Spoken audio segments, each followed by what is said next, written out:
हम लोग को बोलना पड़ा कि आप लोग हमें भी माइक दीजिए, हम लोग भी अपने पक्ष को रखें और इस बात को बताने में कि नहीं नॉर्मलाइजेशन अच्छा है।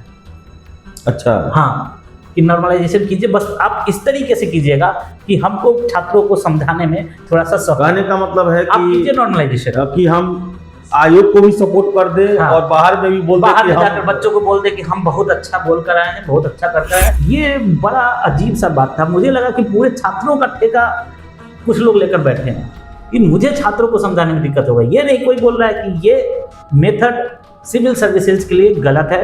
ये बातें हमने रखी है, कुछ और शिक्षकों ने भी रखी है और ये निश्चित रूप से ये छात्रों की हित में नॉर्मलाइजेशन नहीं है। पूरी तरीके से इससे डिसएग्री करता हूँ। नॉर्मलाइजेशन एटलीस्ट सिविल सर्विसेज में ना आज तक हुआ है, ना आगे मुझे लगता है कि होना चाहिए। इससे पहले भी आपने जैसे कि कहा कि मुख्यमंत्री जी के द्वारा इसको संज्ञान में लेकर तब इसको खत्म किया गया था। तो सभी छात्रों से ये अपील करना चाहूँगा कि आप लोग अधिक से अधिक संख्या में पहुँचे, है ना, और आप बताएं आयोग के समक्ष अपनी बातों को रखें कि क्यों नॉर्मलाइजेशन सही नहीं है।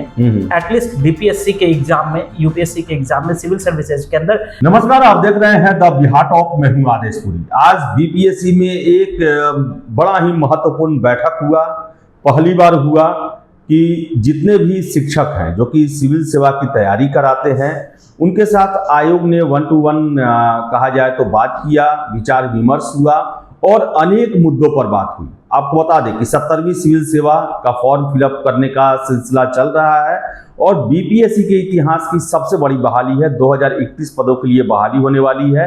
छात्रों में उत्सुकता तो है ही, लेकिन नॉर्मलाइजेशन को लेकर काफी जो है डर बैठा हुआ है और लगातार हम देखें तो सभी मंचों से छात्रों के द्वारा नॉर्मलाइजेशन का विरोध किया जा रहा है। 2 साल पहले भी आपको बता दें अगस्त के महीने में पटना की सड़कों पर बहुत बड़ा विरोध प्रदर्शन हुआ, जिसके बाद मुख्यमंत्री जी के द्वारा परसेंटाइल नॉर्मलाइजेशन को वापस लिया गया और एक शिफ्ट में परीक्षा ली गई। फिर से एक बार जिन्न जो है वो बोतल से बाहर निकल गया है और शिक्षकों के साथ जो बैठक हुई, हमने आपको पहले ही बताया था कि ये हो ना हो नॉर्मलाइजेशन को लेकर ही है।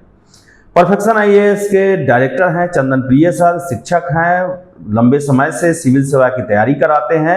ये भी थे बैठक में, इनसे ही बात करेंगे हम।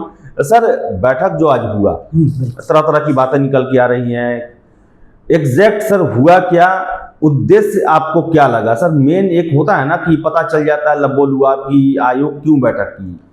देखिए, अगर पूरे तरीके से कहें, संपूर्ण तरीके से, तो मुझे ये लगा कि आयोग ये बताना चाह रहा था कि हमारी जो परीक्षा कराने की पद्धति है वो काफ़ी साफ सुथरी है, काफ़ी बेहतर तरीके से हम कराते हैं, काफ़ी हिडन तरीके से कराते हैं, उसमें किसी भी तरीके से के पेपर लीक की संभावना नहीं है। दूसरी बात, उसके साथ साथ अगर हम लोग नॉर्मलाइजेशन भी लागू करें, यानी कि अलग अलग छात्रों के लिए अलग अलग पेपर भी दें, तो ये भी सही है। ये आयोग का उद्देश्य था कि बताना हम लोगों को, शिक्षकों को, ठीक है।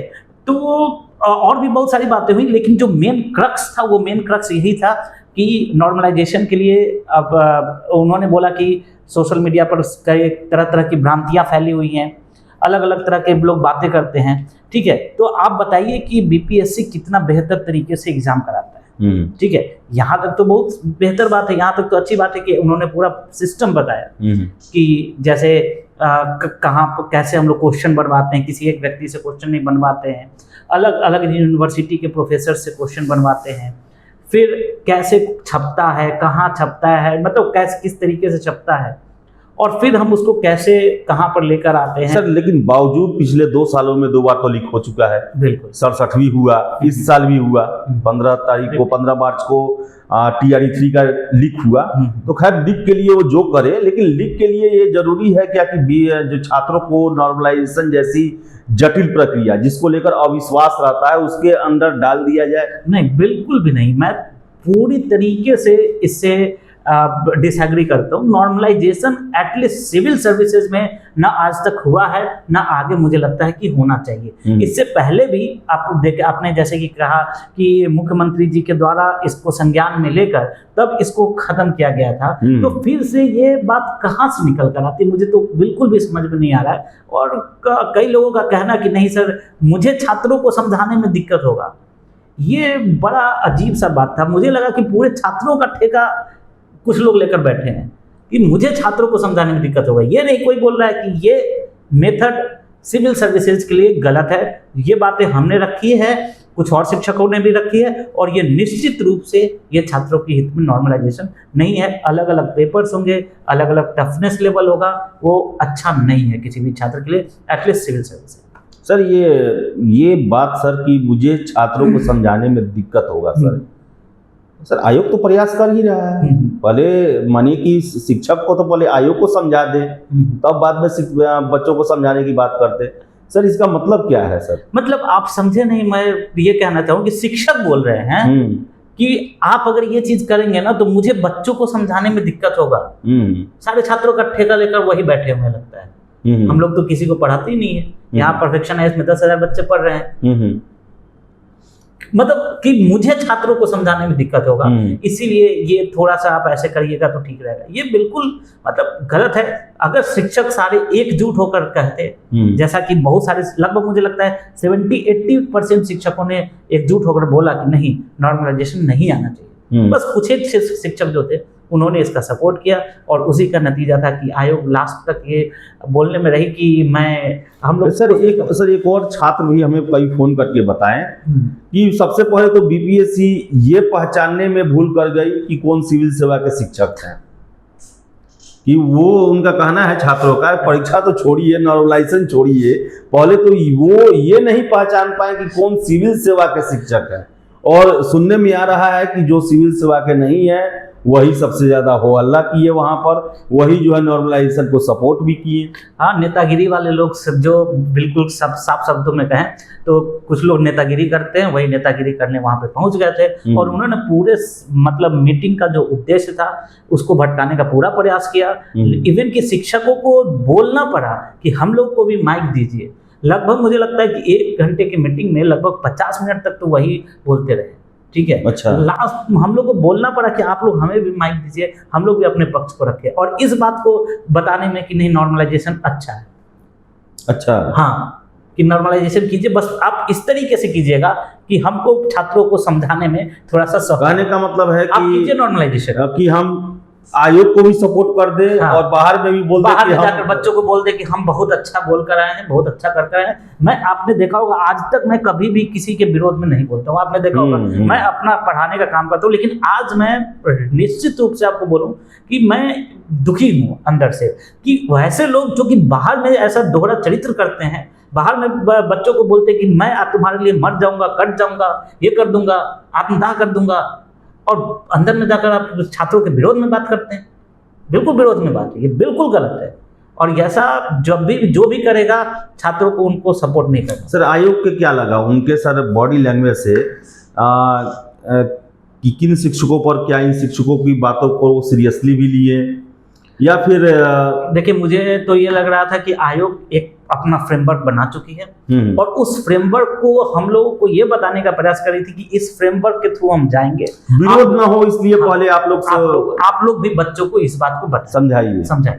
बस यही पूरा मोटिव यही था, और सबसे उसमें कुछ लोग ने बोला कि हाँ बहुत सही कर रहे हैं, हम समझाएंगे भी जाकर, बस हमको समझाने में कोई परेशानी न हो, ऐसा आप काम कीजिए। सर तो 15 नवंबर को उस बैठक की बात की गई है, छात्रों के साथ बैठक होगी, तो सर उसमें आप छात्रों को क्या कहेंगे? देखिए, 15 नवंबर को मैं सभी छात्रों को बता दूं आपके चैनल के माध्यम से कि 15 नवंबर को सभी छात्रों को बुलाया गया है बीपीएससी ऑफिस की तरफ से। 15 नवंबर या डेट आ जाएगा, है ना, बीपीएससी ऑफिस की तरफ से, और बोला गया है कि शायद बापू सभागार में इस प्रोग्राम को रखा जाएगा। ठीक है, और वहां पर तो मैं यही बोलूंगा कि जो बीपीएससी के जो छात्र हैं वो लोग अधिक से अधिक संख्या में जाए। नहीं तो कुछ लोगों ने तो ऐसा बोला कि आप बोलिए सर कितना छात्र लाना है, मैं आपको लेके आ जाता हूँ। हम कितना छात्र लाना है, ऐसा ना हो कि रेलवे वाले छात्र वहां पहुंच जाए, और वो मतलब ये नहीं बोल रहा हूँ कि रेलवे वाले छात्र कोई अलग है या खराब है। तो मैं सभी छात्रों से ये अपील करना चाहूंगा कि आप लोग अधिक से अधिक संख्या में पहुंचे, है ना, और आप बताएं, आयोग के समक्ष अपनी बातों को रखें कि क्यों नॉर्मलाइजेशन सही नहीं है।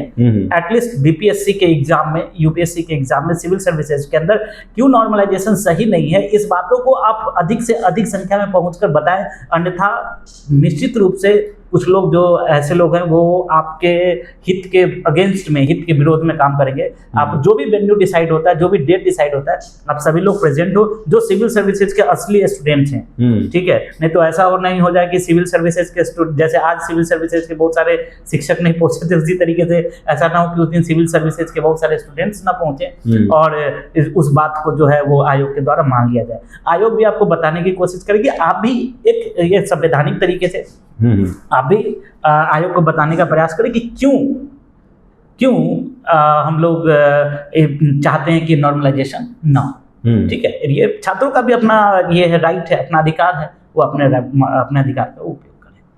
तो चंदन प्रिय सर थे और आज बैठक हुई और बैठक में आपको बता दें कि हमने पहले भी आपको बताया था कि नॉर्मलाइजेशन ही मुद्दा मेन रहेगा। कार्य प्रणाली बताए लोग कि इस तरह ट्रक से आता है जाता है, लेकिन तब भी पिछले 2 सालों में 2 मेजर पेपर लीक हो गया। और आपको बता दें हम कि नॉर्मलाइजेशन को लेकर छात्रों में सबसे बड़ी कन्फ्यूजन ये है कि आयोग जो है उसकी छवि अभी भी छात्रों के नज़र में साफ नहीं हो पाई है। हालांकि प्रयास किए जा रहे हैं बीपीएससी के द्वारा कि ये छवि जो है वो अच्छा हो, छात्र विश्वास करें, लेकिन नॉर्मलाइजेशन के रूप में छात्र कभी भी इसे मानने को तैयार नहीं है। देखिए क्या होता है, अभी शिक्षकों का बैठक हुआ है 15 नवंबर को। जो भी सीरियस कैंडिडेट हैं जो पटना में हैं, बिहार में हैं या आ सकते हैं, छठ के बाद अगर आप घर आए हैं छठ में, तो आप उस मीटिंग को अटेंड करके जाएं, अपनी बातों को पहुंचाएं कि हमें क्यों विरोध है नॉर्मलाइजेशन से। तो फिलहाल इस चर्चा में इतना ही। वीडियो पसंद आया लाइक शेयर करें, हमारे चैनल द बिहार टॉक को सब्सक्राइब जरूर कर लें। धन्यवाद।